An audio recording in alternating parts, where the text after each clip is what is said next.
At his first appearance of the day, the president announced his own press conference. Thank you. I'll see you at 12 o'clock if you want. It was intended to be about a new cabinet appointment. But nothing Washington has seen in recent years prepared it for what followed in the East Room of the White House. It began with an all-out assault on the press and the widespread narrative that this presidency is adrift. The press has become so dishonest that if we don't talk about it, we are doing a tremendous disservice to the American people. Tremendous disservice. We have to talk about it to find out what's going on, because the press honestly is out of control. The level of dishonesty is out of control. I turn on the TV, open the newspapers, and I see stories of chaos. Chaos. Yet it is the exact opposite. This administration is running like a fine-tuned machine. He then made a series of extraordinary comments on Russia, including speculating on what impact it would have on his approval rating if he attacked a Russian naval vessel that is currently sailing close to US waters. The greatest thing I could do is shoot that ship that's 30 miles offshore right out of the water.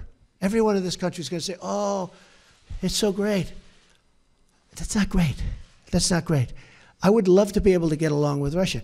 He then ventured into the territory of a US-Russian nuclear war. I've been briefed, and I can tell you one thing about a briefing that we're allowed to say because anybody that ever read the most basic book can say it. Nuclear holocaust would be like no other. They're a very powerful nuclear country, and so are we. If we have a good relationship with Russia, believe me, that's a good thing.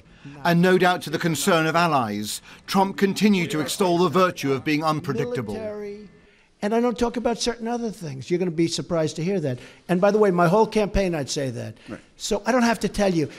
I don't want to be one of these guys that say, yes, here's what we're going to do. I don't have to do that. I don't have to tell you what I'm going to do in North Korea. Wait a minute. I don't have to tell you what I'm going to do in North Korea. And I don't have to tell you what I'm going to do with Iran. You know why? Because they shouldn't know. In the aftermath of the dismissal of Mike Flynn, his national security advisor, Trump said that reporters probing his links to Russia are just trying to undermine his presidency. The whole Russian thing, that's a ruse. That's a ruse. And by the way, it would be great if we could get along with Russia, just so you understand that. Now, tomorrow you'll say, Donald Trump wants to get along with Russia. This is terrible. It's not terrible. It's good. I own nothing in Russia. I have no loans in Russia. I don't have any deals in Russia. CNN, it's so much anger and hatred. This was the most combative and, frankly, bizarre performance by a president anyone here can remember. Quiet, quiet, quiet. It's a joke. The leaks are absolutely real. The news is fake. Okay, sit down. I understand the rest of your question. Now that's what I call a nice question. Towards the end, the president appeared to understand he would get poor reviews. But I'm having a good time. Tomorrow they will say, Donald Trump rants and raves at the press. I'm not ranting and raving. I'm just telling you, you're dishonest people. But I'm not ranting and raving. I love this. I'm having a good time doing it. Trump's performance this afternoon will not end any of the questions. Thank you very much. Thanks.